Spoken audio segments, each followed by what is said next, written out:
तो ये जो मास्टरबेशन है, हाँ जी। इसके बारे में बताइएगा कि बिल्कुल। अगर एक्सेसिव इसको किया जाए, बहुत ज्यादा इसको किया जाए, तो इससे टेस्टोस्टेरोन जो है वो कम हो जाता है मर्द का क्या? बिल्कुल कम हो जाएगा, क्योंकि एक्सेसिव मास्टरबेशन से जो आपका सीमन है, अल्टीमेटली जो वाइट डिस्चार्ज होता है वो कम होना शुरू हो जाता है। सीमन आपके पास बेसिकली क्या है? वो जो वाइट डिस्चार्ज होता है, ठीक है। सीमन आपके पास स्पर्म नहीं है, सीमन आपके पास वो फ्लूइड है जो कि स्पर्म को कैरी करता है आपके पास।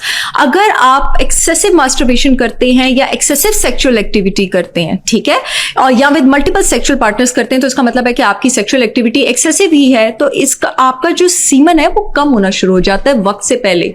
और अगर आपका सीमन कम है तो एक बहुत बड़ी निशानी है इस बात की, वो आदमी जिनका सीमन कम है, कि आपका टेस्टोस्टेरोन भी कम है। सबसे बड़ा तो ये नुकसान है आपके पास मास्टरबेशन का, बिल्कुल है। तो मर्द की डिजायर भी कम होगी सेक्सुअली?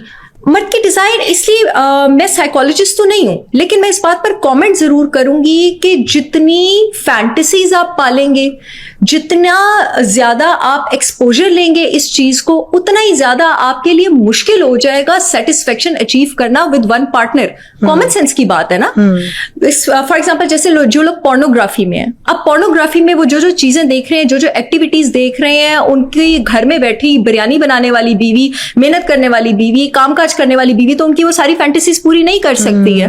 अब जो इंसान इतना ज्यादा पोर्नोग्राफी देखता है या मास्टरबेट करता है या ऑब्सीन पिक्चर्स, अच्छी बात है, अखलाकी मैसेज भी चला जाना चाहिए, ऑब्सीन पिक्चर्स को देखकर टर्न ऑन होता है, और उसके बाद ऑफ कोर्स उसका जो डिजायर है, जैसे होता है ना कि उसका थ्रेशोल्ड रीच ऊपर जाता जाता है सेटिस्फाई होने का और एक्साइट होने का, तो ऑफ कोर्स उससे आपकी शादीशुदा जिंदगी भी डिस्टर्ब होगी, आपकी घरेलू जिंदगी भी डिस्टर्ब होगी, और अल्टीमेटली आपके यू विल बिकम लिमिटलेस। आपका लेवल ऑफ प्लेजर कभी अचीव ही नहीं होगा ultimately. So it is not health.